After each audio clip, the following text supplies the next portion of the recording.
ख़ास तौर पे जब स्त्री देह की बात करी जाए, उसके हम स्त्री देह पे विमर्श नहीं करते, हम उसके शोषण के तरीके ढूंढते हैं। किसी औरत की देह को आप इस तरह से कुचल दें, दबा दें, तो फिर भी आपके लिए वो एंजॉय है।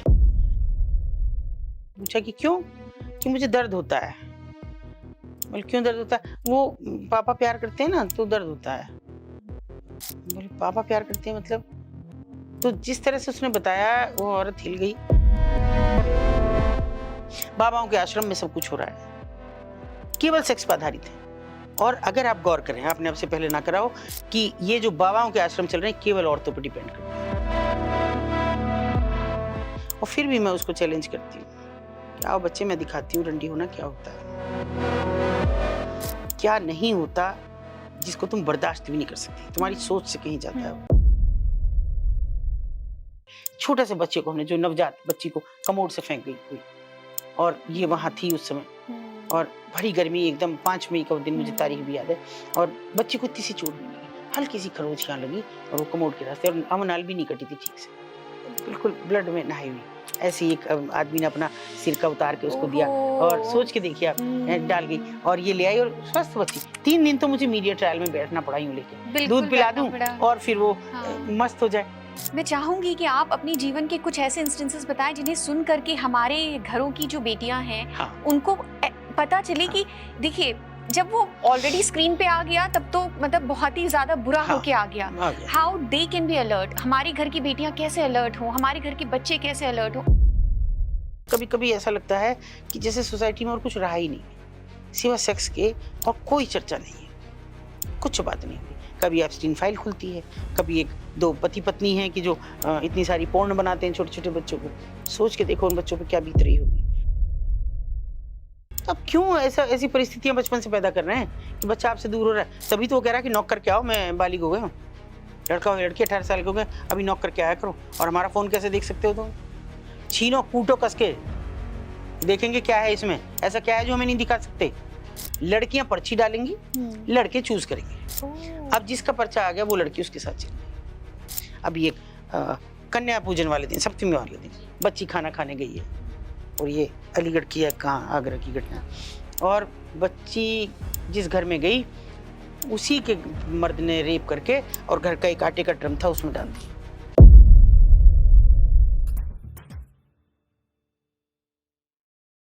आज हम सबके बीच में शीरोज टीवी के माध्यम से अतुल शर्मा मैम है।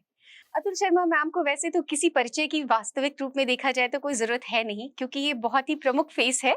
वैसे मैं बता दूं, मैम पिछले 33 साल से भी ऊपर ह्यूमन ट्रैफिकिंग, चाइल्ड ट्रैफिकिंग और प्रोस्टिट्यूशन, सेक्स वर्कर्स, इनके ऊपर काम कर रही है एक बहुत बड़ी टीम के साथ में across India, pan India level पर मैम का प्रेजेंस है।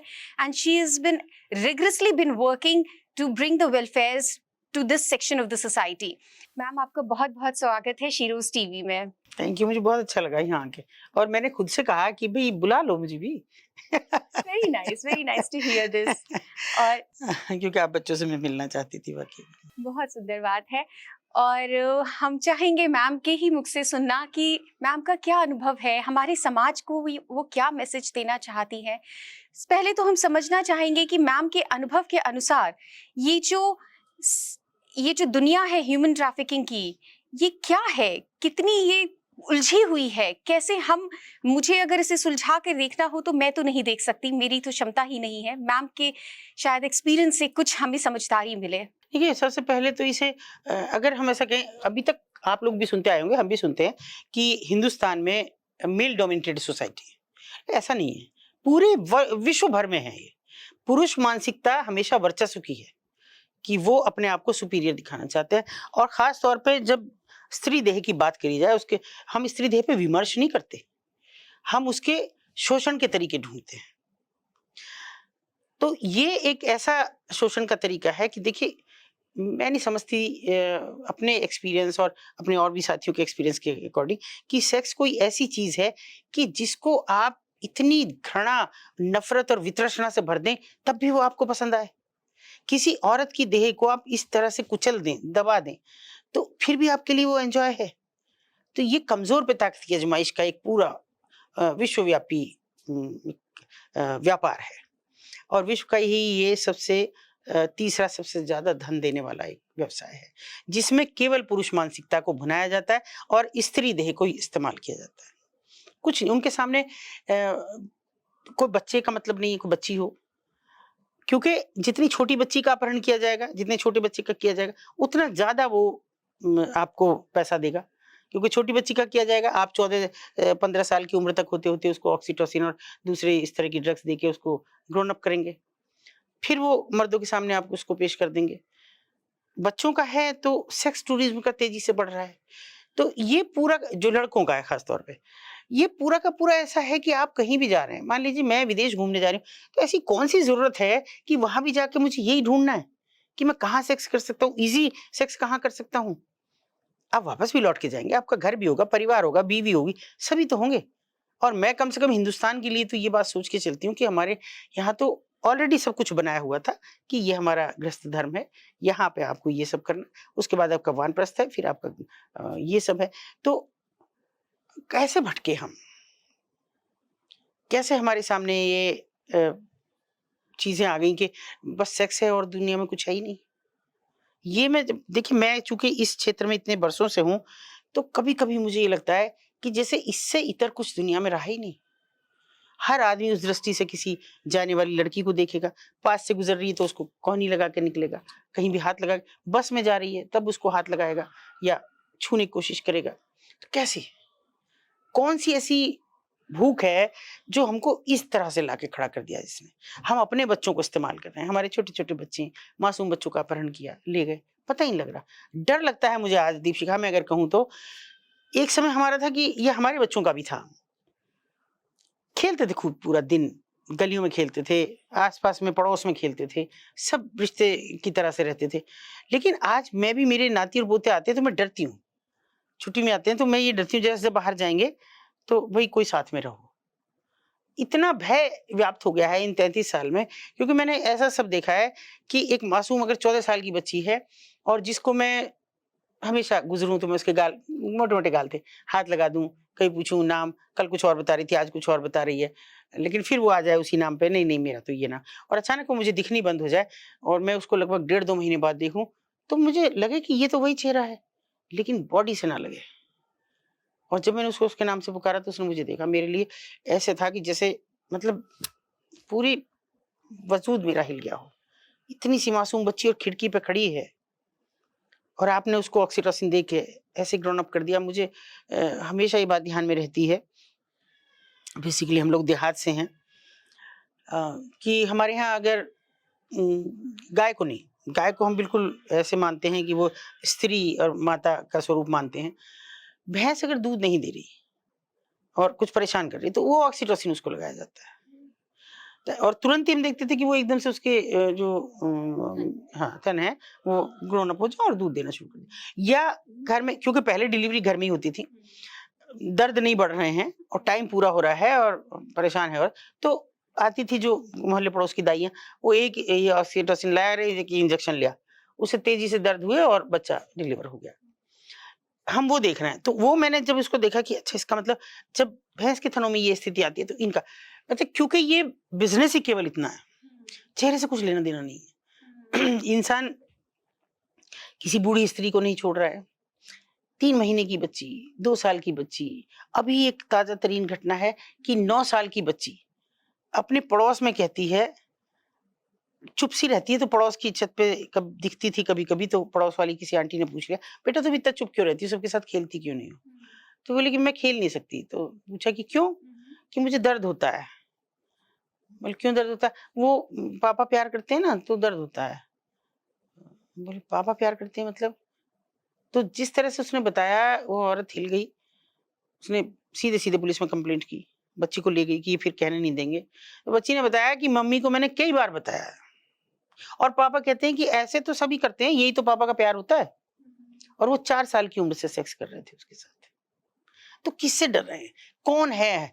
हम भगवान से नहीं डर रहे। दिन रात तेजी से भगवान के बाबाओं का वर्चस्व बढ़ रहा है। दिन रात हम भगवान के मंदिरों में घंटियां बजा रहे हैं, और अब हमने राम मंदिर बना दिया, अब हम कृष्ण मंदिर बना रहे हैं, हम इस्कॉन मंदिर बना, मगर बच्चियों को हम क्या कर रहे हैं? तब आप भगवान को कहाँ नहीं सोचते, तब भगवान कहाँ चले जाते हैं? बाबाओं के आश्रम में सब कुछ हो रहा है, केवल सेक्स पर आधारित हैं। और अगर आप गौर करें, आपने आपसे पहले ना करा हो, कि ये जो बाबाओं के आश्रम चल रहे हैं केवल औरतों पर डिपेंड कर रहे हैं, वो मर्दों की नहीं उपस्थिति, 80% औरतों की उपस्थिति है। क्यों? ऐसा क्या है कि जो आपको वहां तक खींच के ले जाता है? सास ससुर घर में आपको अच्छे नहीं लग रहे, वो वृद्धाश्रम में है, उनके आप पैर छू के पी रहे हैं। ये मतलब सेक्स को हमने अभी तक, मैं समझती हूँ शायद कि ठीक है, पति पत्नी के बीच का एक एंजॉय का ये साधन था, एक सृष्टि बढ़ाने का भी एक साधन था, लेकिन क्या ये ऐसा हो गया कि इसका इतना कुरूप स्वरूप भी आएगा सामने कि हमको कुछ नहीं दिख रहा, केवल औरत देह दिख रही है? अभी तो दूसरा जो खराब हुआ है, और तेजी से क्यों ट्रैफिकिंग का और इस सब का बढ़ा है, कि औरतें खुद को इस्तेमाल कर रही हैं। अब वो खुद से भी कह रही हैं कि माई बॉडी माई चॉइस, बच्चियां कह रही हैं, तेजी से ये चल रहा है। एक बच्ची कह रही है, जिसके लिए मैं हर पॉडकास्ट में भी कह रही हूँ, कि आई एम ए प्राउड रंडी, हैशटैग चला रही है। शर्म से मरने को जी चाहता है, जिंदा भी क्यों है। मैं तो सोचती हूँ कि इतने बरस करके बहुत कोशिशें की, बहुत लोगों को बदला भी, ऐसा नहीं है कि नहीं बदला। जो वहाँ की मालकिन है वो मेरे से बहुत अपनापन रखती हैं, बेशक ना बताएं कि भाई कोई नई लड़की आई है, लेकिन इतना सौहार्द जरूर है कि मैं चिल्लाऊं डांटूं तो सुन लें, और मतलब अपनापन एक हमारे बीच डेवलप भी हुआ। या मैं कहीं बुलाऊं तो आ जाएं, किसी कार्यक्रम में, कोई मीटिंग में, किसी में भी। मगर दूसरी तरफ जब हमने खुद कहना शुरू कर दिया कि आई एम ए प्राउड रंडी, क्या उस बच्ची के माँ बाप नहीं है? और फिर भी मैं उसको चैलेंज करती हूँ कि आओ बच्चे, मैं दिखाती हूँ रंडी होना क्या होता है, क्या नहीं होता, जिसको तुम बर्दाश्त भी नहीं कर सकती। तुम्हारी सोच से कहीं जाता है वो। वहां सेक्स की तरह नहीं है, वहां एक पीड़ा की तरह है, पर पीड़ा की तरह, कमजोर पे ताकत की आजमाइश है। ऐसे कि जैसे बाज के पंजे में एक चिड़िया फंसी हुई हो, अगर वो चीखेगी नहीं, चिल्लाएगी नहीं, तो उसको बाहर निकाल दिया जाएगा लात मार के, दूसरी लड़की दो। ये ठंडी है। हर वो काम जिसे मर्द अपने घर में, अपने परिवार में नहीं कर सकता, उसको बाहर जाके वहां कर रहा है। और लड़कियां खुद से भी कह रही हैं कि हमारी बॉडी हमारी चॉइस है। मैम, आपको क्या लगता है कि कहाँ पे हम, हमारा समाज में क्या एजुकेशन लेवल में कमी है या फिर अवेयरनेस लेवल में कमी है? क्योंकि जब मुझे जहाँ तक याद है, जब हम छोटे होते थे तो हमारी हिम्मत भी नहीं होती थी कि ये सेक्स या फिर इस पे हम बात करें, ऑब्ससेनिटी या फिर कोई भी चलचित्र भी देख सके देख टीवी सकें पर, ऐसा, या कोई गाना भी सुन सके, कोई भी ऐसा। आज पहले तो इतना पर्दा पर्दा पर्दा डाला गया, फिर हाँ, पता चला इन पर्दों के पीछे बहुत कुछ हो रहा बहुत है कुछ। जिसके बारे में लड़कियां संज्ञान नहीं है उनको। हाँ, हाँ, फिर होता क्या है कि एक दिन पता चलता है वो उसी की ही एक विक्टिम बन जाती हैं, हाँ। क्योंकि उनको नॉलेज नहीं है। आज जब हम नॉलेज का कंटेंट हमने बढ़ा दिया, तो फिर लड़कियां ऐसी बातें कर रही हैं, it's my choice, it's my body. देखिए तो वो, हमें कहाँ ये हम कंटेंट रेशियो हमने में किस तरह बैलेंस बढ़ाया है, लाएं? इसको भी तो समझना होगा। हाँ, पहले ऐसा नहीं था कि पहले नहीं थी, ये बातें होती बिल्कुल थी, मगर माएं करती थी। जी। आपके पीरियड्स का टाइम आ रहा है, तो उससे पहले माँ प्रतीकात्मक करती थी। मुझे खूब याद है कि मेरी मदर को पीरियड्स अगर होते थे, तो वो हमारे सामने ही मतलब ऐसा एक्ट करती थी कि भाई उनको कुछ है और ये इस तरह का हो रहा है, मैं अभी अंदर जा रही हूँ, अभी मत आना अंदर, है ना। धीरे धीरे हमको ये बात समझ आ रही थी, ताकि ये पता लग जाए। और हमने कभी पूछा भी कि फिर तुम क्या करती हो, दरवाजा बंद करती हो? तो उनका बेटा जब होगा तो मैं बता दूंगी। और वो जमाना पैड्स का नहीं था, है ना, तो पहले से धो के साफ करके, बेटा ये कभी भी हो ना तो ये तुम यूज कर लेना, है ना, बताना धीरे से कि ऐसे कर लेना, ये था तरीका। मगर सेक्स एक स्वाभाविक चीज है, देखो दीपिका, इसको आपको समझाना और बताने की जरूरत ही नहीं है, बिल्कुल नहीं थी। ये अपने आप ही ज्ञान में आ जाता है, अपने आप ज्ञान में आ जाता है, ना किसी मर्द को सीखना पड़ता है, ना किसी औरत को सीखना पड़ता है, ये तो एक स्वाभाविक बात है। इसके लिए इतनी चर्चाओं की भी जरूरत नहीं थी, जितनी हमने चर्चा की उतना हम खुलापन हो गए। उसको ऐसे ले आए हम कि ये तो आम बात है, जैसे हमने आम खरीद के खा लिया, केला खरीद के खा लिया, ये ऐसा एक सेक्स तो ऐसी एक चीज है, उसको खा सकते हो तुम कहीं भी। क्यों? मुझे इन 33 सालों में पल पल मरती बच्चियां देखी हैं, ऐसे आती हुई देखी हैं कि जिनके मासूम चेहरे देख के दिल हलक को आ जाए कि कैसे इसको बचाऊं, और उस कवायद में ऐसे लग जाए कि सब कुछ भूल जाऊं, कुछ याद नहीं रहे, मेरे वॉलंटियर्स को याद नहीं रहे, किसी को याद नहीं रहे, बस उस बच्ची को कैसे बचाना है। मगर वो कौन लोग हैं जो वहां लाते हैं, उनका दिल एक बार भी हिलता नहीं, उनके घर में बेटियां नहीं होती, क्या चीज नहीं है जो हमें उस जगह ले जा रही। कम से कम अपने देश की मैं बात कर रही हूँ, हम विदेशों में पहले से कहते हैं वहां तो ऐसे ही है, कोई किसी से शादी करो फिर दूसरे से कर लो, वो आज एक पति और पत्नी, मैं बहुत सारी रील्स देखती हूँ कभी कभी, जब बहुत टेंस भी हो जाती हूँ तो लोग कहते हैं कैसे करती हूँ, तो आजकल ये भी एक संसाधन है कि कॉमेडी देख लेती हूँ। लेकिन बीच बीच में कभी कभी आती है विदेशी, जिनमें वो दादा से भी बच्चा बात कर रहा है, दादा को भी कहता है, दादी से भी कर रहा है, यानी वहां दादा दादी की संस्कृति है। हमारे यहाँ तो अभी एक सज्जन कल परसों किसी पॉडकास्ट में कह रहे हैं कि नहीं नहीं, दादा दादी के पास कभी भी बच्चे को नहीं सुलाना चाहिए। अरे हमारे बच्चे ही दादा दादी के पास पल के बड़े हुए, हम तो 28 साल की उम्र में वहां चले गए, तो हमने तो देखा ही नहीं पलट के कि हमारे बच्चे कर क्या रहे हैं। और हाईली एजुकेटेड मेरे बच्चे हैं, टॉप पे हैं इस समय। तो बताइए ये कौन सी बात होगी, आपने क्या कहा है? नाना नानी और दादा दादी के पास नहीं सुलाना चाहिए बच्चे को, क्योंकि वो वृद्ध है, उनके पास बहुत सारी बीमारियां हैं, वो सारी बीमारियां बच्चे में ट्रांसफर कर देंगे। और ये क्या बात कह रहे हो? तो तुम खुद ही वो समाज को जिंदा कर रहे हो कि नहीं माँ बाप का। और इसीलिए तेजी से वृद्धाश्रम बढ़ गए हमारे। एक तरफ हम मदर्स डे मना रहे हैं, फादर्स डे, और वो किसकी माएँ हैं? डॉटर्स डे मना रहे हैं, वो किसकी बेटियां जो वहां बैठी हैं, वो किसकी बेटियां जो चौराहों पे भीख मांग रही हैं। नहीं पता हमें कि वो उनकी बच्चियां हैं। मैम हम कैसे इस कंडीशन में फिल्टर कैसे लगाएं कि हमें अपने आप को जगाना होगा। हाँ, जगाना होगा। जिस तरीके से आपसे ये वार्तालाप हो रहा है, तो मुझे खुद में एक जैसे कहते हैं ना डर का एक वो हो रहा है, एहसास हो रहा है कि यार कि मेरे बच्चा नहीं सेफ है, मैं खुद नहीं सेफ हूँ। कब किस मोमेंट पे क्या होगा? देखिए सोसाइटी को अपनी जिम्मेदारी का निर्वहन तो करना होगा, जो नहीं कर रही। मैं जैसे छोटी सी फनी है पर मैं एक छोटी सी बात बताऊं। हम एक दिन देहरादून से लौट रहे थे, तुम तो नहीं थी ना हमारे साथ, नहीं, देहरादून से लौट रहे थे, एक वॉलंटियर थे हमारे साथ, एक मेरा बच्चा ही है वो था। रास्ते में वो कहने लगे हमको यहाँ चाय पीनी है, पकौड़े अच्छे बनते हैं खा। मैंने कहा तुम लोग खा लो, मैं तो गाड़ी में बैठी हूँ। बराबर में एक ना, क्योंकि अंधेरा सा था वहाँ, जंगल सा ही था, और एक बस स्टैंड का शेड बना हुआ था, तो वहां पे एक लड़की जैसी बैठी थी। ऐसी अजीब से थोड़े कपड़े, सूट था पहना हुआ, गंदी सी चप्पल एक पहनी हुई, और हार्ड सा मेकअप कर रखा है। तो मैं अपनी जिम्मेदारी की बात करती हूँ, मेरे तमाम वॉलंटियर्स वो सब अपनी जिम्मेदारी के लिए अलर्ट हो जाते हैं। मैंने पहले एक बच्चे को बुलाया अपने को, मैंने कहा बाद में पीना चाहे, पहले पूछो ये लड़की कैसे बैठी, क्योंकि उसके पास कोई लड़का आया, उसने उससे बात की और वो हंसता हुआ निकल गया। तो मैंने कहा भाई ये कोई गलत औरत भी होगी तो फिर भी मैं इसकी मदद करूंगी। मैंने उसको भेजा, फिर वो हंसता हुआ आया मेरे पास। मैंने कहा तुम्हें हंसी क्यों आ रही है इतनी? इसको बुला, मैम वो लड़का है और वो बारात में नाचने के लिए, बारात वाले आ रहे हैं, घोड़ी वोड़ी वाले सब इसको लेके जाएंगे बिठा के, वो जो आगे नाचते हैं बारात में, ये वो है। तो ऐसे कोई घबराने की बात नहीं, हर किसी को मत पिछवाया करो, मैं शर्मिंदा होकर वहां से चलना है। तो ये हमारी, मैं इसको अपनी सोशल रेस्पॉन्सिबिलिटी, एक तरफ तो हमने CSR बना दिया, कॉर्पोरेट सोशल रेस्पॉन्सिबिलिटी की बात करते हैं, और दूसरी तरफ हम ऐसी किसी चीज पे हम मुंह फेर के चलते हैं। एक आदमी का एक्सीडेंट हुआ पड़ा हो, हम निकल जाते हैं, देखते भी नहीं, ओह बहुत बुरा हुआ, एक वीडियो बनाएंगे। कभी कोशिश की कि एक बस बेसूरता बच्चा हो जिसकी आंख में आंसू, अजीब सा हो रहा हो बच्चा, कभी कोई कोशिश नहीं करता कि हम इस बच्चे से पूछ लें कि तुम कौन हो, यहाँ कैसे बैठे हो बेटा?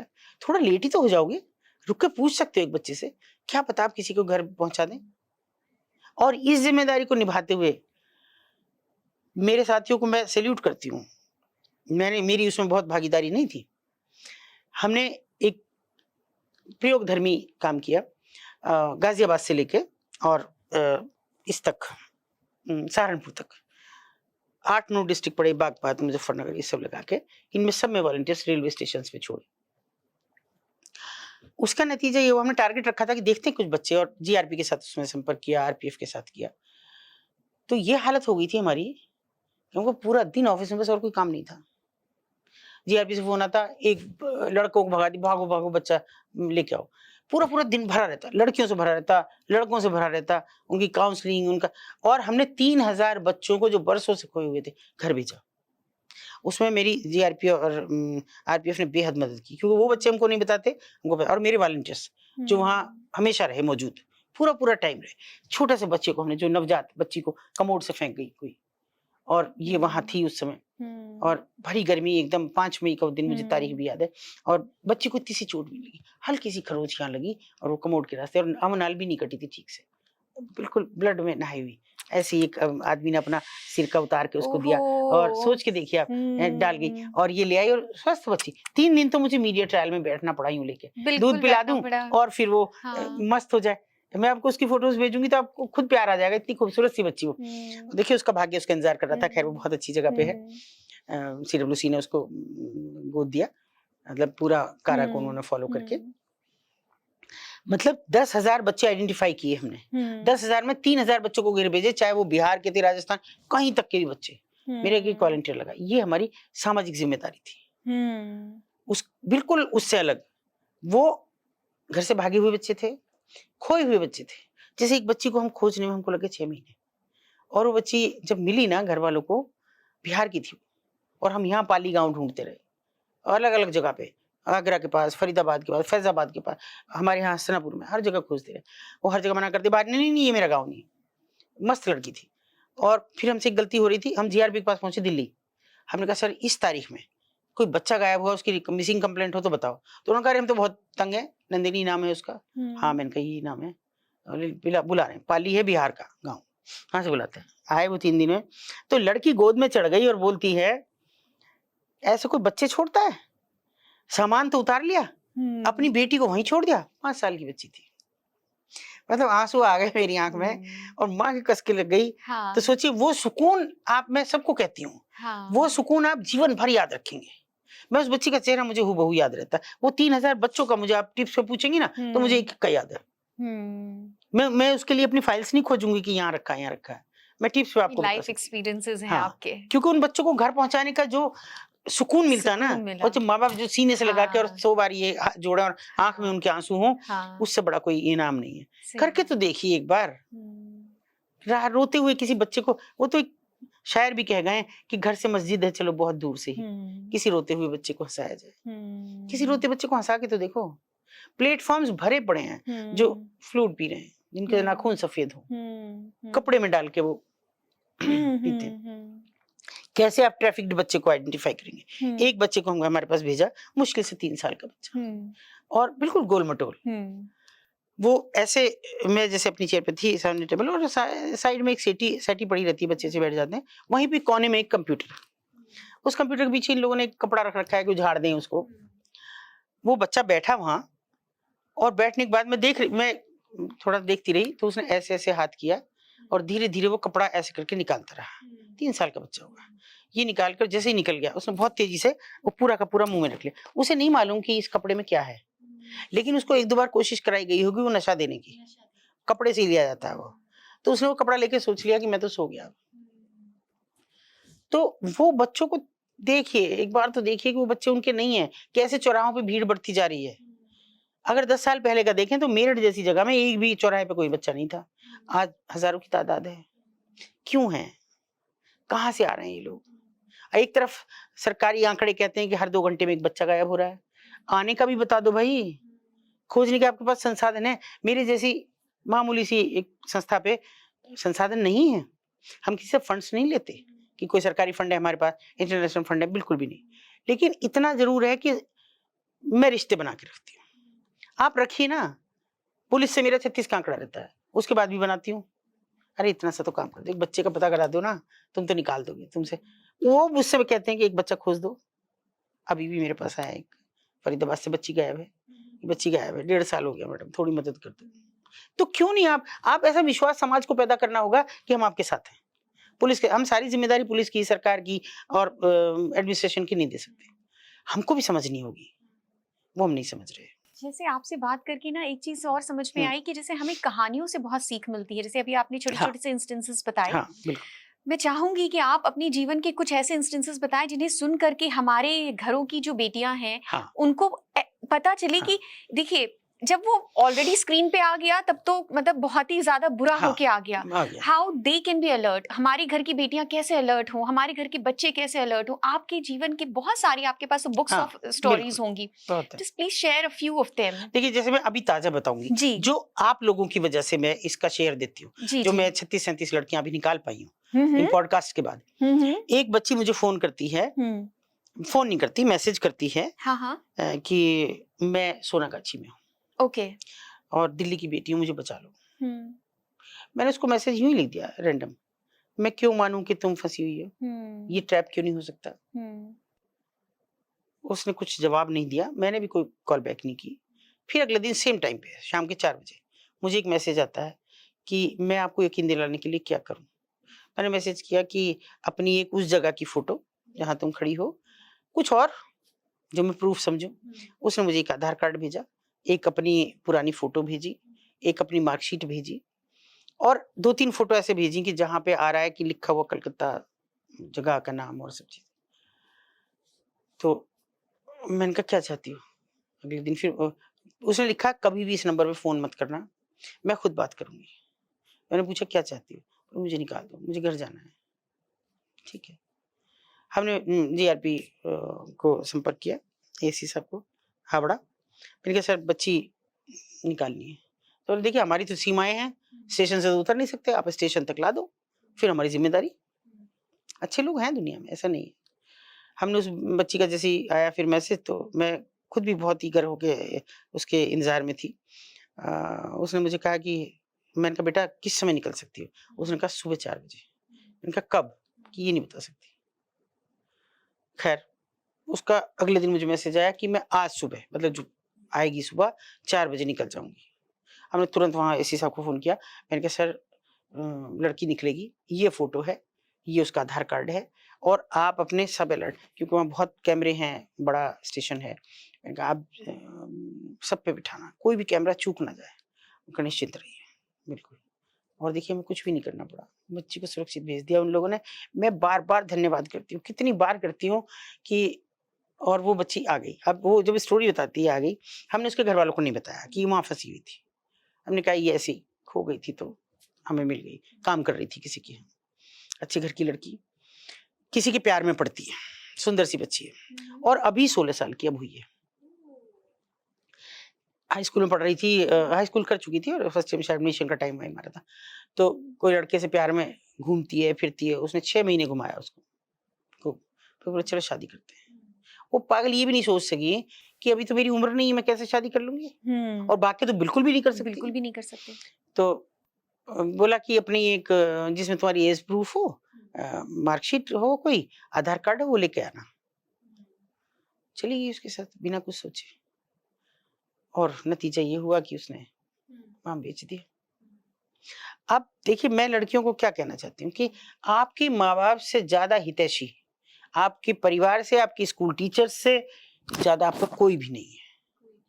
कोई भी आपका हितैषी नहीं है। आपके सबसे पहले माँ है, आपको मारेगी, थप्पड़ लगाएगी 2-4, आप पे जिद करेगी, लेकिन अल्टीमेटली आपसे कहेगी कि मुझे मिलवाओ और उस लड़के को कहो कि पहले मेरे घरवालों को मिलो। अगर मेरे घरवाले तैयार हो जाएँगे, तो मैं तुमसे शादी करूँगी।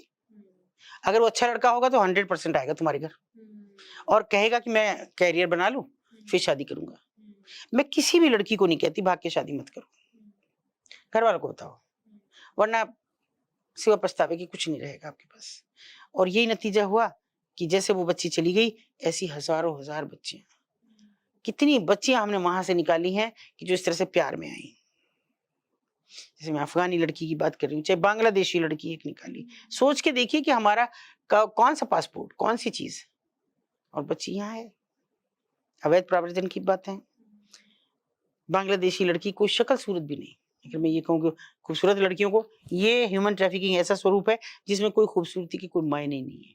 ये लोगों का मिथक है कि सुंदर लड़की उसको देखा और इसे फँसाने में लग जाओ, नहीं। केवल देह विमर्श है ये। केवल ये बाज़ार ही केवल स्त्री के शरीर का है और कुछ नहीं है वहाँ। आपका चेहरा कोई नहीं देखता, आप ग्रोन अप हो, बस वो आपको खिड़की से अगर झाँकना है, तो इतना झाँकना है। चेहरा आपका आ रहा हो या ना आ रहा हो, कोई फ़र्क नहीं पड़ता। तो ये ऐसी स्त्री देह की कौन-सी वितृष्णा मतलब है, क्या हमें भूख है? नहीं मुझे समझ आ रही। कौन-सी भूख है हमारे समाज को? और वही मैं बच्चियों से बार-बार कह रही हूँ, मैं जितने भी कॉलेज में जाती हूँ, बार-बार कहती हूँ, बच्चों ऐसा क्या है, जो शादी के बाद नहीं होना है? स्वाभाविक चीज़ें हैं और ये जो नया सब चला है ना, इससे मैं ज़्यादा आहत हूँ। वहाँ आती है वो लड़की प्यार में फँस के और किसी एक की होके और धोखे का शिकार होती है। यहाँ ये खुद धोखा दे रही हैं, एस्कॉर्ट सर्विसेज़ में जा रही हैं, कॉल गर्ल्स में जा रही हैं, लड़के जिगोलो हो रहे हैं। क्या है ये? पूरी मुझे कभी-कभी ऐसा लगता है कि जैसे सोसाइटी में और कुछ रहा ही नहीं है, सिवा सेक्स के और कोई चर्चा नहीं है। कुछ बात नहीं हुई। कभी एप्स्टीन फाइल खुलती है, कभी 1-2 पति-पत्नी हैं कि जो इतनी सारी पोर्न बनाते हैं छोटे-छोटे बच्चों को। सोच के देखो उन बच्चों पे क्या बीत रही होगी। वहाँ केवल लड़कियाँ ही नहीं हैं और ये मत सोचिए सेक्स इंडस्ट्री में, मैं इसे इंडस्ट्री कह रही हूँ। अब कम से कम हिंदुस्तान के बारे में तो मैं बात कर ही सकती हूँ कि ये सेक्स इंडस्ट्री में तब्दील हो गया है पूरा का पूरा। थोड़े से पीछे जाएं तो हम कहते थे हमारे समय में कि अरे वहां तो बड़ा खुलापन है, अमेरिका, और यहाँ एक पति फिर दूसरे से कर लो, फिर तीन के बच्चे हो गए, और मतलब वहां इसीलिए वहां बलात्कार नहीं होते, एक ये भी बात थी, है ना। और देखिए एप्स्टीन फाइल क्या कह रही है, नन्हे बच्चे उनका मांस खा रहे हैं, उनका दिल निकाल के खा रहे हैं, उनके साथ सेक्स कर रहे हैं, उनको मजबूर कर रहे हैं कि वो नॉन स्टॉप नाचते रहें, वो एंजॉय करते रहें, और वो खींचे उनको, उनके काट ले, कुछ भी कर ले, कुछ भी कर ले। सोच के देखिए कि उन बच्चों पे, वो चले गए होंगे दुनिया से, उन पे क्या बीता होगा। और दूसरा एक हम और सबक नहीं ले रहे, 2005 की घटना है इसी शहर की, आरुषि कांड हुआ, हमने उससे सबक नहीं लिया। ये हमारे एकाकीपन का था कि माता पिता कहीं और हैं व्यस्त, बच्चा कहीं और व्यस्त है। अरे क्यों बच्चे को समय नहीं दे रहे भाई, ये माँ बाप की गलती। हमारा बच्चा अगर सफर कर रहा है वो माँ बाप की गलती से कर रहा है। बेटा हो या बेटी, हमको दोनों को बराबर ये देना होगा कि हम समय दें। मुझे देखिए, हम पुराने लोग हैं, मुझे समझ नहीं आता कोई माँ अपने छोटे से बच्चे को सीने से लगाए बिना सो कैसे सकती है ना। ये रिश्ता, सेक्स का रिश्ता, पति पत्नी के बीच का रिश्ता, ये तो सब जगह हमेशा से होता रहा होगा, आज ही थोड़ी है ये, तब भी तो बच्चे पास होते थे। तो फिर ये कौन सी ऐसी चीज है। मैं अगर अपनी कहूं तो हमने अपने माता पिता को कभी एक साथ नहीं देखा, फिर भी हम 4 बहन भाई हैं, तो क्या, और हमेशा अपनी माँ को कस के लिपट के सोए। तो ये कौन सा ऐसी चीज है कि जो नहीं होती है। बच्चा गहरी नींद में नहीं होता क्या, आपके पास समय नहीं होता क्या रात को, ऐसी कौन सी बात है कि जिसको आप इधर उधर करना चाह रहे हैं। तो मुझे समझ नहीं आ रहा, बच्चे को आप इतना अकेला कैसे छोड़ सकते हैं कि 3-4 साल का बच्चा, उसका अलग कमरा कर दो जी। क्या वो डरता नहीं है, क्या उसे अंधेरे में डर नहीं लगता, क्या उसे अकेले को नींद आती है। मैं तो एक पल भी नहीं सोच सकती ये बात। आज भी मेरे नाती पोते आते हैं, वो भी मुझझसे कस के इधर भी लेटेगा दोनों। नहीं मुझे समझ आता कि कैसे बच्चे अलग सुला सकते हो आप। दादा दादी के पास सुलाओ, नानी के घर हो तो नानी के पास सुलाओ। अगर तुम्हें अपना एंजॉय करना, अकेले सारी बहनें या भाई कुछ भी बात कर रहे हैं तो ऐसे करो। क्यों नहीं रहा वो सिस्टम, हमने छोड़ दिया। हमने जॉइंट फैमिलीज छोड़ दी, हमने ये बताना शुरू कर दिया पापा के पापा हैं, पापा की मम्मी है, या मम्मी की मम्मी है। और यही कारण हुआ, पहले होता था क्या कि पड़ोस का भी है, वो भैया है, चाचा जी हैं, आज अंकल आंटी हो गए। किससे डर है आपको, किसी वो कैसे बोलेंगे आपके घर में, वो नहीं बोल सकते, वो नहीं कह सकते आपको कि आपका बच्चा गलत चल रहा है। पहले घर वालों को पता कम लगता था, बाहर वालों को जल्दी लग जाता था। भाई लड़की को थोड़ा सा संभालो, गलत देख रहे हैं, माँ बाप कूट के पीट के समझा के ठीक कर लेते थे। आज नहीं है, आज आप कहते हैं कि माई बॉडी माई चॉइस है, मुझे आजादी चाहिए। ये जो मॉडर्निटी और कल्चरल शिफ्ट आया है उसने हमारी बच्चियों को सशक्त करने के बजाय और कमजोर कर दिया। कमजोर। और जैसा अभी आपने बताया कि ये प्रेम प्रसंग एक बहुत बड़ा कारण है जिसके कारण बच्चियां हमारी फंस जाती हैं। या फिर बोलिए तो आजकल एक सिंपल एम्प्लॉयमेंट के चक्कर में, मतलब employment through body, through body, आपका मतलब लग्जरी जुटाने के लिए, हाँ लग्जरीज जुटाने के लिए आपने कॉम्प्रोमाइजेस करना आपके लिए बड़ी एक इजी और ये एक बड़ी नॉर्मल सी चीज हो गई है। नॉर्मल हो गई है। फिर मुझे एक बात और, मैं माँ बाप को बार बार रिक्वेस्ट कर रही हूँ जी कि अब कोई शहर ऐसा नहीं रहा जो एजुकेशन हब ना हो। मगर ये मुझे ये पता नहीं लग रहा दुधारी धार क्यों है कि विदेश तक के बच्चे मेरठ में पढ़ने आ रहे हैं और मेरठ के बच्चे बेंगलोर जा रहे हैं, हैदराबाद जा रहे हैं, दिल्ली जा रहे हैं, नोएडा गुड़गांव जा रहे हैं। क्यों वहीं क्यों नहीं पढ़ सकते आप? क्या दूसरे शहर में जाके 2 और 2 5 हो जाते हैं? जो यहाँ है वही रहेंगे ना? कैसे चेंज हो जाता है? और अभी तो मुझे कल किसी ने कहा है, वो मेरे लिए बहुत दुखदाई है और कसरी हैं वो भी, उन्होंने कहा है कि ये सब जो आप बोल रही हैं ये हमारे यहाँ भी हो रहा है। मतलब जो धरती का स्वर्ग कहा जाता है वहां हो रहा है। कश्मीर की बातें कर रहे हैं। अभी मैं जा नहीं पाई थी तो मैंने कल कहा कि आप ऑनलाइन कर लीजिए, तो उन्होंने कहा कि ये सब हमारे यहाँ हो रहा है। बच्चे स्मोक कर रही हैं, ड्रिंक कर रही हैं, खुलापन दिखा रही हैं जो नहीं था वहां। तो धीरे कैसे बढ़ रहा है कि यहाँ से जा रहा वहां से जा रहा यहाँ। बस आज हमारे इस मंच के थ्रू हमारी बच्चियों से, देखिए जो छोटे बच्चे हैं वो तो बहुत अबोध है, उनकी रिस्पॉन्सिबिलिटी तो पेरेंट्स की है। आप स्पेसिफिकली हमारी बच्चियों को क्या मैसेज देना चाहेंगे और उनके पेरेंट्स को, भले ही वो थोड़ा टाइट हो, थोड़ा सा स्ट्रिक्ट हो, लेकिन as a being responsible parents and being a responsible adolescent या फिर एक teenager, what message would you like to देखिए, कन्वे? मैं ना तो टीनेजर की बात करूंगी हाँ। ना मैसेज की बात करती, हम्म। मैं सिर्फ ये बात करूंगी कि माता पिता अपने से दूर क्यों करते हैं बच्चे को। सपोज उदाहरण ले लीजिए, आरुषि कांड हुआ। आरुषि कांड परिणति ये थी कि वो बिल्कुल अलग थी बच्ची, और वो जमाना बहुत ओटीटी और इन सब का नहीं था। एक केबल आया तो वही माता पिता के पास है, वही वहां है, वो क्या देख रहे हैं वही वो भी देख रही है, और वो हाइप पे होती है उस समय।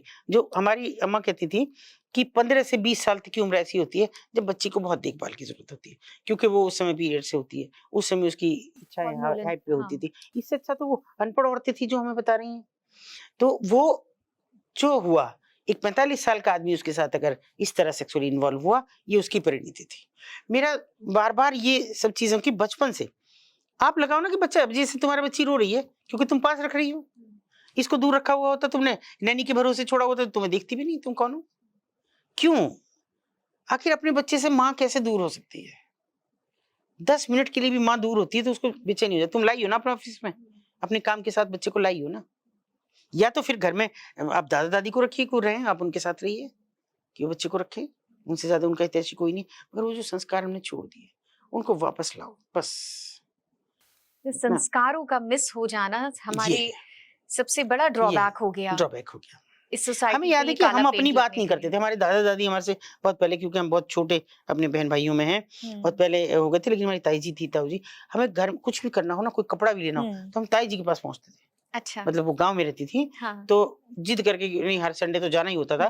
कि फिर कहते कि माँ कहते थे हम ताई जी को कि ये कह दो पापा जी से, ये ला देंगे। वो हमारा, ऐसे ही हमारे बच्चे दादी से कहते मम्मी से कह दो, ये डायरेक्टली कभी नहीं हमारे पास तक आए, अपने पापा के पास नहीं आए कभी, तो दादा के जरिए, दादी के जरिए, उनके जरिए वो। और बहुत सी चीजें ऐसी हैं कि मुझे आज तक याद है कि हमारे फादर इन लॉ थोड़ा बीमार थे, और मतलब चूंकि गवर्नमेंट जॉब में थे तो जाते भी थे, तो मेरे बच्चे इतने छोटे छोटे होते हुए भी स्कूल से छूटते, और तब डर भी नहीं लगता था हमें, काफी दूर स्कूल जाते थे 8-9 किलोमीटर पे, और वहां से सीधे दादाजी के ऑफिस में, ये देखने दादाजी की तबीयत ठीक है कि नहीं है, वो ठीक है नहीं। और वो कहते थे अपनी माँ के जासूस है, ये देखने आए हैं कि कुछ गलत से खा तो नहीं रहे बाबा, कोई ऐसी चीज तो नहीं खा रहे। तो हमारे लिए तो बड़ी सुखद थी, हम तो निश्चिंत थे कि हमारे बच्चे ऐसे। क्यों आप निश्चिंत नहीं हो रहे?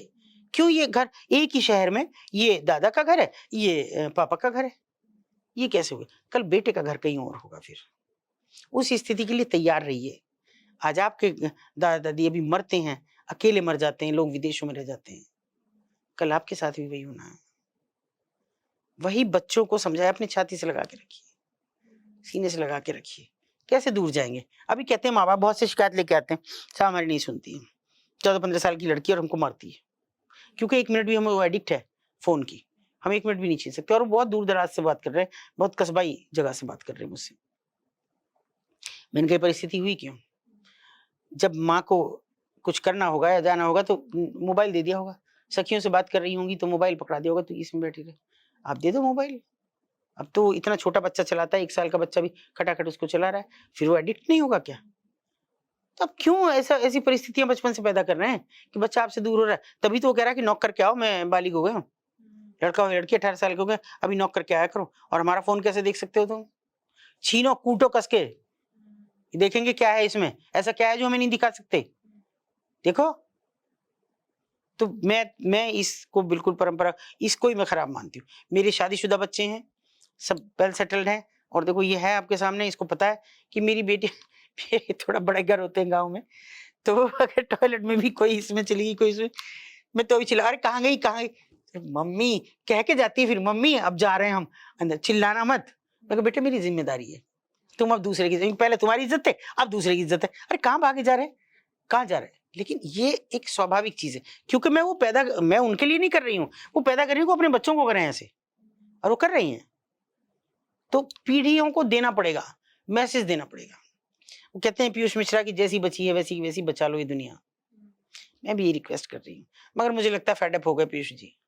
वो कहते हैं कि भगत सिंह गए छुट्टी पे, टॉम क्रूज को लाओ, तो ये टॉम क्रूज मत लाओ यहाँ, भगत सिंह रहने दो, अपने घर में रहने दो, जिहाद तो कहीं से तो शुरू करनी होगी। बेटियों को आप चिल्ला रहे हैं, आप दूसरों को कह रहे हैं कि लव जिहाद कर रहे हैं। अरे उन बच्चियों से भी तो पूछ लो, तुम क्यों जा रही हो? तुम्हें अपनी इज्जत का, हम कभी देखो, हम ना दीपशिका सेटल नहीं हो पाते। ये कोई लव जिहाद की बात नहीं है। दूसरी कम्युनिटी में, दूसरे धर्म में जाएंगे, दूसरे और तरह के, मैं कहती हूँ दूसरी जाति में भी जाते हैं। ये कोई माँ बाप का ऐसा वो नहीं था, लेकिन अलग अलग सबके सिस्टम्स हैं, उनमें थोड़े से हम घबरा जाते हैं, कैसे एडजस्ट होंगे, कैसे ये तो हमारे यहाँ नहीं होता। बिल्कुल, बस सही है ना? बात है, बिल्कुल। ये नहीं होता। और कम्युनिटी में दूसरी में चले जाएंगे तो बिल्कुल ही नहीं होंगे आप सेटअप, कैसे हो जाएंगे? केवल इतनी सी बात है कि बच्चियों को ये समझना पड़ेगा कि ये दुनिया है, एक दिन सब फानी है, एक दिन जाना है सबको। तो इसके लिए अपने आप को इस्तेमाल मत करो, अच्छे से आओ। अभी मैं देखती हूँ आप जैसे बच्चे हैं, बहुत सारे पॉडकास्टर्स को देख रही हूँ, कम कम उम्र के कर रहे हैं, और मुझे नहीं लगता कि वो कहीं से भी बिखरे हुए हैं या टूटे हुए हैं या समझ नहीं रहे। ये बहुत गहन बात है जिसको मैं कर रही हूँ, और वो समझ रहे हैं उसको। तो ऐसे तुम कौन सी दुनिया में जी रहे हो कि आपको नशा, इतनी बड़ी एक वो सिगरेट वो पी रहे हैं आप, धुआं हो रहा है, आप रास्ते में कहीं भी खड़े होके एक ड्रिंक कर रहे हैं। हमने देखा कि वो एकदम चाय पीने रुके, हमने कहा जरा इसको देखना खोके पे चाय, लेकिन वो चाय नहीं थी वहां, वो होगी चाय पता नहीं, लेकिन वो जैसे ही लड़की गई उसने फट से उसको एक गिलास में एक ड्रिंक दिया और वो वहीं पत्थर पे बैठ गई, हाथ में सिगरेट पहले से थी। किस संस्कृति में जा रहे हैं? मैं ये नहीं कह रही कि आप, ये कोई बुरा है स्मोक करना, मगर अपने शरीर के लिए तो बुरा है आपके, आप ही की तो फेफड़े खराब करेगा, आप ही की लीवर को खा जाएगी ये शराब। आप इसे सोशल स्टिग्मा की तरह से क्यों देखते हैं? क्या रोक लगाई जा रही है? अपनी जिंदगी को संवारो। मेरा बच्चों से भी है, मैं बार बार सभी कॉलेजेस में जाके कह रही हूँ कि अपने बच्चों को संवारो, इनको ये, और बच्चों से भी कह रही हूँ कि माता पिता से शेयर करो, कुछ भी होता है शेयर करो। और माता पिता से एक अनुरोध और करती हूँ मैं, ये 10,000 15,000 की नौकरी पर दूसरे शहरों में मत भेजो, इनसे तो उनके अपने खर्चे नहीं होते। कभी ये भी पूछ लो कि ड्रेस कहाँ से आई, ये तुमने चाहे आर्टिफिशियली पहनी है, ज्वेलरी कहाँ से आई, कहाँ से, जो हम तो इतना दे रहे हैं या तुम तो इतना कमा रही हो, केवल इसमें तो तुम्हारा पीजी का चला गया, किराया चला गया, अभी तुम क्या कर रही हो? अच्छी हो नौकरी तो भेज दो, नहीं हो तो बिल्कुल मत भेजो। और वॉच आउट करो, देखो बच्चा कहाँ रह रहा है, कभी कभी पीजी में भी जाओ, कभी कभी देखो कि लोग कैसे हैं, कहाँ पे रह रहे हैं, क्या काम कर रहे हैं। अगर हमने अपनी जिम्मेदारियां माँ बाप ने भी छोड़ दी हैं, खुश होते हैं कि हमारा बच्चा तो वहां पे है, वहां क्या कर रहा है ये भी पता कर लो, पता लगा किसी पोल पे तो नहीं खड़े, वो भी देखना चाहिए। बुरी लगेंगी मेरी बातें, लेकिन सच्चाई ये है कि रास्ते खुल रहे हैं, हाथ पकड़ रहे हैं एक से एक, कि चलो पैसा है खूब। आजकल लड़कियां भी या लड़के भी इतना ज्यादा इमोशनली वल्नरेबल हो चुके हैं कि उन्हें जरा सा भी जहाँ पे सहारा मिलता है वहीं पे ही वो बेंड हो जाते हैं। तो इस तरीके का हम कैसे एजुकेशन सिस्टम नहीं, ये वल्नरेबल नहीं होना है, ना ना ना। हाँ, तो वही हम ना। एक बिहेवियरल चेंज और बिहेवियरल स्ट्रेंथ कैसे आएगी बच्चों में या फिर हमारे यहाँ के ये लोगों एक में? कंपटीशन हो गया है कि आप, अभी जैसे किसी बच्ची ने मुझे बताया जी, कि मैंने कहा तुम इतने कम पैसे पे कैसे नौकरी कर रही हो? हाँ, तो उसने कहा नहीं वो तो चलो ठीक है, मेरे पीजी सस्ता है, मैं खाना भी खाती हूँ तो सब ठीक है, लेकिन मेरे यहाँ का माहौल ठीक नहीं है, अब मैं छोड़ दूंगी। मैंने कहा क्यों? कि एक तो वीकेंड पे पार्टी होती है, पार्टी में ये सब पर्ची डालते हैं। ये मेरे लिए शॉकिंग था। पर्ची डालते हैं मतलब? पर्ची क्या? मतलब अपने अपने नंबर की पर्ची एक जगह अच्छा, डलती है, अच्छा, अब छोड़ दी जाती है, ठीक है। अब चूज कर लो। फिर? वो लड़कों का है, लड़कियां नहीं चूज करेंगी, लड़कों का। लड़कियां पर्ची डालेंगी, लड़के चूज करेंगे। ओह, अब जिसका पर्चा आ गया वो लड़की उसके साथ चली जाएगी। सोचिए क्या कर रहे हैं आप, कैसे इस्तेमाल कर रहे हैं? ऐसी बातें मैम सच बताऊं तो कभी सुनी ही नहीं थी जो अब धीरे धीरे खुल सुनिए, करके आ रही है। सुनिए इनको, और हाँ, जानना कहिए, कितना जरूरी जानना है। बहुत जरूरी है। और बच्चों को जितना ज्यादा से ज्यादा हाँ, अपने नजदीक रख सको उतना रखिए। एक दिन तो आएगा ही वो आपसे दूर जाएंगे, वो स्कूल जाएंगे तब भी आपसे घंटे 2 घंटे दूर होंगे, लेकिन उनको आपकी चाहत बनी रहनी चाहिए, भाग के जाएं। किसी ने कुछ कहा, और देखिए हालात कितने खराब हुए हैं। अभी एक बच्ची हमारे साथ ही काम करती है, सिंगल मदर है, उसकी बेटी 7-8 साल की है। एक दिन उसने फोन किया स्कूल से ही अपनी टीचर का लेके कि मम्मी मुझे ना, बहुत समझदार बहुत ही इंटेलिजेंट बच्ची है, और माँ बहुत ही गरीबी के हालात में बच्चे को पाल रही है, कि ये लड़का ना मुझे कह रहा है कि मेरी दोस्त बनोगी।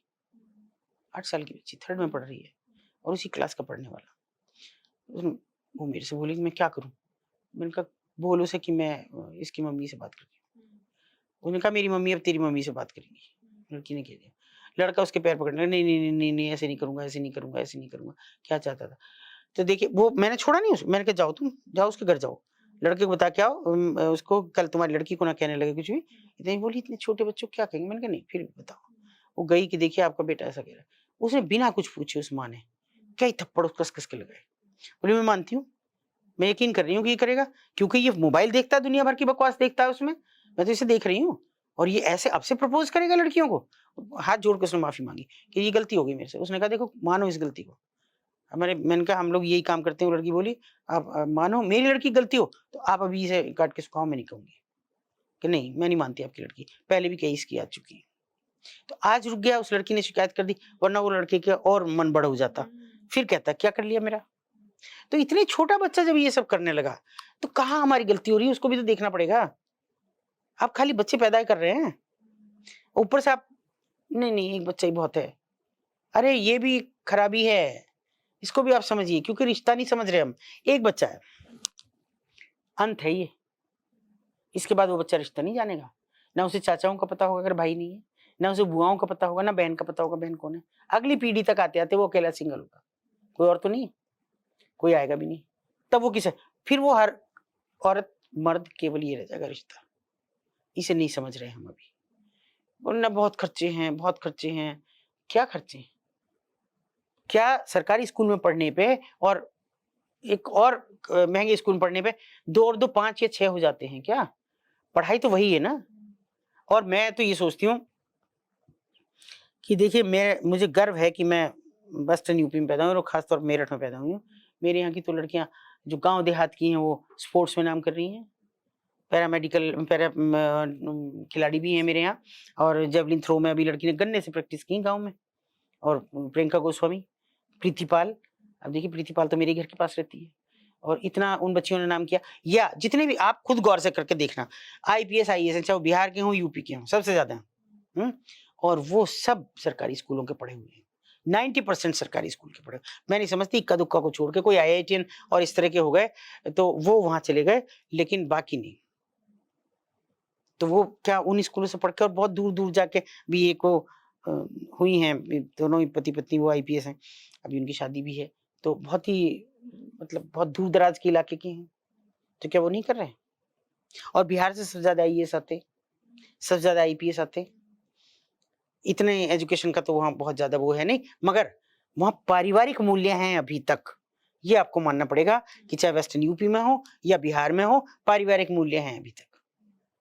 आदमी गांव से जुड़ा है, चाहे वो फिल्म इंडस्ट्री में रह रहा हो या कहीं और किसी पद पे हो, वो गांव में जाते हैं आज भी लोगों से मिलते हैं और प्यार मोहब्बत से रहते हैं। मगर ये जो कुछ दिल्ली NCR और बड़े शहर बेंगलोर, हैदराबाद, ये ऐसे जो शहर हो गए, इन्होंने हमारी संस्कृति को बर्बाद कर दिया, क्योंकि वहां कोई भी अपना नहीं है। मैं यहाँ से गई, आप कहीं और से आई, क्या हमारे बीच आत्मीयता होगी? कुछ नहीं। लेकिन करनी पड़ेगी। कैसे? जैसे मैं एक छोटी सी घटना बताती हूँ। मेरा बेटा बहू IITian है, दोनों बेंगलोर रहते हैं और बहुत ही सामान्य मेरे बच्चे हैं। वो थोड़ा सा होम सिकनेस मेरे बेटे को पहले से ही है, बहू भी मेरी ऐसी है। अभी वहां पे अचानक हमें पता लगता है, मुझे फोन करता है कई साल पहले, मम्मी एक आंटी हैं और ये बता रही है कि यहाँ की बिल्कुल हमारे घर के पास, कि वहां से हैं और वहां पे उस स्कूल में पढ़ाती थी। मैंने कहा चल मेरी बात कराना। उन्हें बात कराई तो हमारी बहुत सौहार्द में बात हुई, फिर हम जब भी जाते रहे मिलते रहे। मगर मैंने क्या सिस्टम बनाया, मैंने कहा बेटा तू मुझसे बहुत दूर है, बहू को कोई भी त्योहार हो बाहर नहीं निकलते हैं हमारे यहाँ, आंटी को देख के आना, इज्जत के साथ पैर छुओ और जाके उनको देखे आओ, वही सम्मान करती। मैंने कहा जो तुझे माँ को देना हो तो ये सोचती हो कि ये मुझे आज माँ को देना था, वो साड़ी हो सूट हो जो वो पहनती है वो उनको देके आओ। अभी उन्होंने मुझसे एक दिन मुझे फोन पे किया, देखिए उसका परिणति बताती हूँ। उन्होंने मुझे फोन किया, कैसी हो बहन जी? मैंने कहा ठीक हूँ। और बच्चे कैसे? मैंने कहा बच्चे तो आपके सुपुर्द हैं, तो मुझे कैसे पता होगा बच्चे कैसे? और बोली हाँ मेरे तो सवाल ही गलत है। अरे उनके कैसे बेटे बहू दे दिया आपने मुझे कि मैं तो 24 घंटे उनके सिर पे सवार रहती हूँ। मुझे बहुत अच्छा लगा। ये हमको जोड़ना पड़ेगा, ये संस्कार देने पड़ेंगे हमें। और अगर नहीं देंगे तो देखिए ये तो सेक्स ट्रेड नहीं, फिर ये ह्यूमैनिटी के लिए, मानवता की ही कलंक है, हाँ। खा जाएंगे ये हमको बस। फिर हमें कुत्ते बिल्ली में और जानवरों में कोई फर्क नहीं रह जाएगा। रह तो आज भी नहीं गया कि दिन रात रील स्क्रॉल करो तो यही सब आ रहा है सब। अब ये कन्या पूजन वाले दिन, सप्तमी वाले दिन बच्ची खाना खाने गई है, और ये अलीगढ़ की है, कहाँ, आगरा की घटना, और बच्ची जिस घर में गई उसी के मर्द ने रेप करके और घर का एक आटे का ड्रम था उसमें डाल दिया। वो ढूंढ रहे हैं, बच्ची खाना खाने गई थी किसी के, कई घर गई थी, पता नहीं लगा कहाँ। फिर थोड़ा शक हुआ कि वो चुप्पी से देखा तो उसके घर के आटे के ड्रम में। सोच के देखिए आप, मार दी थी, रेप भी हुआ और मार दिया फिर से। कन्या पूजन के दिन कहाँ, कौन सी दुनिया में जी रहे हैं हम? बेटियों के पैर धो रहे हैं, उनका सम्मान कर रहे हैं, और एक आदमी रेप कर रहा है उनका, और चुप हैं सब, सब चुप हैं, कोई नहीं बोलता, कोई सरकार से आवाज नहीं आती। अभी कुछ सरकार को कुछ कह दो तो बुलडोजर आपके घर पे चला देंगे, मगर ऐसे लोगों के घर पे नहीं चलेगा। एक दो के भी बलात्कारी के घर चल जाए, लोगों को सबक हो जाए, सबक हो जाएगा, डर आ जाएगा, डर आ जाएगा। सवाल पूछते नहीं, ऐसा तो अगर बड़ी लड़की गलती से 14-15 साल की बच्ची हो तो उसे तो पुलिस वाले ही कह देंगे अरे खुद मर्जी से कर लिया, अब जो है यहाँ लिखाने आगे रिपोर्ट। ये करना होगा, और ये समाज को भी अपनी जिम्मेदारी समझनी होगी कि खड़े हो जाओ, खड़े हो, कहो कि और नहीं, बस अब नहीं। हम समाज भी तो डरा हुआ है। क्यों? क्योंकि उनको भी प्रोटेक्शन नहीं है। गलत बात दीपशिका, ये हमारे मन का डर है। मैं तो आज तक नहीं डरी, वही मुझे मैं तोड़ कह रही दिया, हूँ, यही मुझे डर का खत्म कर हमें, ये दिया। जो हमने बाउंड्रीज बना रखी है, क्यों बनाई इन्हें है? तोड़ करके हमें आगे क्यों? बढ़ना आगे है। आना पड़ेगा, आगे आना पड़ेगा, क्योंकि मेरे पूरे शरीर में लोहा है, समझ लीजिए ऐसे। मार दिया मुझे जान से, अगर मैं खड़ी हूँ, उसके बाद भी गई वहां। ऐसा नहीं है कि मैं नहीं गई, उसके बाद मैंने लड़कियां निकाली, तो क्यों ऐसा? कौन सा डर है? मरना एक दिन तय है ना, उसका तो कोई और दिन आना नहीं, जिस दिन तय है उसी दिन जाना है। मैम, क्योंकि आप संवेदना है आपके हृदय में, और आप एक कनेक्शन फील करती हैं जो कि एक आत्मीयता के लेवल पे है, और वो होती है हर किसी के अंदर। मगर मैं ये सोचती हूँ कि वो महिलाएं भी जो वहाँ ये सब करा रही हैं, जो मालकिन है, उनके साथ भी एक दिन यही हुआ। बिल्कुल, तो टिट फॉर टैट है, हाँ। वही दे रही है, बशर्ते कि आप उन्हें लगे। मैं तो कहती हूँ आओ मेरे साथ, मेरे, अब देखिए मैं बड़ी बात क्या कह रही हूँ, एक बड़ी सटल लेवल पे एक रिवेंज नहीं चलता है, हाँ। कि मेरे साथ ये हुआ था तो अब इसके साथ भी ये होना चाहिए, और इससे भी बुरा होना चाहिए, हाँ। तो आप घरों पे भी चलता दिखाई देता है, वही आपने समाज में भी उसी को प्रैक्टिस कर रहे हैं, और आपका समाज बिल्कुल विकृत होता चला जा रहा है, बहुत ज्यादा हो रहा है। और जबकि ऐसा नहीं है कि देखिए उनके नहीं है मुद्दे, मैं कोई भी कार्यक्रम करती हूँ जी, चलो आ जाओ, आते आ जाएंगी, सड़क पर उतरती है, लोग कहते हैं वो सड़क पर उतरती नहीं, मेरे हर कार्यक्रम में आती है। कारगिल युद्ध हुआ, मैंने कहा ऐसी बैठी रहोगी, कुछ नहीं करोगी, क्या करें, पैसे इकट्ठा करो, डीएम कोष में दे के आओ, किया उन्होंने, और दे के आई। हमारे यहाँ विक्टोरिया कांड हुआ, बड़ा अग्निकांड, उन्होंने कहा कुछ नहीं करोगी, जो परिवारों के मर गए, बोले करेंगे बताओ, तो हमने दिए, मैंने कहा करो इकट्ठा और दे के आओ, जाओ डीएम कोष में, दे के आई। या और भी कोई, हम कोई प्रेस कॉन्फ्रेंस करें, आ जाओ भी, तुम्हारे बारे में तो है कोई, हाँ मैं उन्हें मंच देती हूँ, कोई नाराज हो मुझसे वो चला जाए, मत आओ मेरे कार्यक्रम में। मगर ये कार्यक्रम नहीं है, ये प्लेटफॉर्म है जहाँ पे आप हिम्मत बढ़ा रही हैं, जहाँ पे आप सच्चाई और जो बुराई है उसके बाद में उसके बीच का जो डिफरेंस है उसको सिखा रही हैं, और एक आवाज बुलंद करने का एक मौका प्रदान करी। मुझे तो लगता है छोटे ही लेवल से जब बच्चियां स्कूल में हैं, तब से उनको ये बुलंदगी के तमगे और उनके शोल्डर्स मजबूत करने चाहिए कि तुम्हारे अगेंस्ट में तुमको कुछ भी खटक रहा है तो तुम बोलना सीखो, अपनी आवाज रखना सीखो। This is very inspiring ma'am, मतलब हमें एक राह दिखाई देती है कि हाँ इस तरीके से हमें अपने बच्चों को सशक्त बनाना है, चाहे घिस घिस के बनाना है, चाहे तुम्हें अच्छा लगे या बुरा लगे, हम एक मजबूत पेरेंट हैं और एक मजबूत ही बच्चा लाएंगे जो कि धूप में तपा हुआ घिसा हुआ बच्चा हो। मेरी छोटी बेटी है थोड़ा ऐसी मुखर, तो मैंने बचपन से कहा, वो सब कहते हैं बदतमीज है ये, और किसी से भिड़ती है, मैंने कहा भी ये ठीक है इसका बदतमीज होना, क्योंकि समय बदल रहा है। बड़ी बेटी के टाइम कुछ और था, इसके टाइम कुछ और है, बदल रहा है, और वो ऐसी है मुंहफट बदतमीज, कोई जरा सा उससे ऊंची आवाज में बोल जाए उसका फट से जवाब देती है, वो फर्क नहीं पड़ता मुझे जी, क्योंकि सोसाइटी ऐसी है, तुम्हें देना पड़ेगा, जो देना पड़ेगा। नहीं दोगे ये बताओ, अपने परिवार में तो नहीं दे रही ना, अपने घर वालों को तो इज्जत कर रही है, वहां भी सबकी कर रही है, ससुराल में भी। हाँ बाहर का कोई कुछ उसको बोल दे तो वो छोड़ती नहीं, क्यों चुप रह के आना, उसकी माँ नहीं छोड़ती। तो कैसे छोड़ेगी? सीधी बात है। तो वो नहीं छोड़ना, चाहे कोई बस में करे आपके साथ, कस के लगाओ थप्पड़, बताओ बच्चे को। मैं क्या बताऊँ, मैं बहुत है थोड़ी खराब बात जो यहाँ मुझे शायद नहीं करनी चाहिए। मैं आपको बताती हूँ कि मेरे ब्रदर एक थे, मौसी की लड़की, तो हम फ़िल्म देखने गए, कोई पीछे से मुझे ना अंगूठे लगा रहा था उस पे लगा के। मैंने कहा भैया ये बार-बार अंगूठा लगा रहा है, तू इस पे आ जा। मैं उस पे चली गई। उस आदमी ने नहीं देखा अंधेरे में कि वो उठ के आया कोई आदमी और दूसरा बैठ गया। वो फिर भी अंगूठे लगाता है। भैया ने उसके दोनों अंगूठे ऐसे पकड़ लिए, कस के, मज़बूत मेरे भाई चपट के, ऐसे पकड़े बैठ रहे। वो पीछे करे कि नहीं ये तो कोई औरत देखा झाँक के। तो वो कहते रहे कि मज़ा आ रहा है भई? आ रहा है? ऐसे ही कहते रहे बहुत देर तक। फिर छोड़ दो, ऐसे मैं भी चला जाऊँ, चला जा, मैं कुछ नहीं करना चाहता। फिर मुझसे कहा कि बेटा आज के बाद अगर कोई करे, पकड़ लो उसका कुछ भी, जो तुम्हारे हाथ में आता। वो मुझे सबक आज तक याद है, बहुत पुरानी बात कर रही हूँ। मैं जो सबक मुझे याद है। मैं तो कहती हूँ कि कोई तुमसे ज़रा-सा भी करे, पलट के पकड़ो।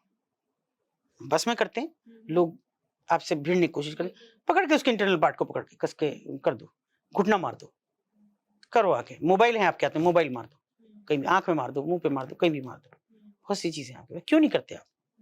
क्यों चुप हो गए? हमने जगह बदल दी, वो आदमी फिर हमारी तरफ आ रहा है, फिर हम मन में। और ये जो चुप्पी है समाज की, ये खत्म करनी होगी। लोग देख रहे हैं कि हाँ वो आदमी बदतमीजी कर रहा है इस बच्ची के साथ, और कोई नहीं बोलता, कोई कुछ नहीं कहता। क्या एक आदमी की हिम्मत हो जाएगी एक बच्ची के साथ करे अगर सारे लोग खड़े हो जाएं बस में? है ना? तो नहीं होते, होना होगा। खड़े हो जाओ, खड़े होना होगा। अगर अपनी बच्चियों को बचाना है, जो भटक गई हैं उनको भी बचाना है।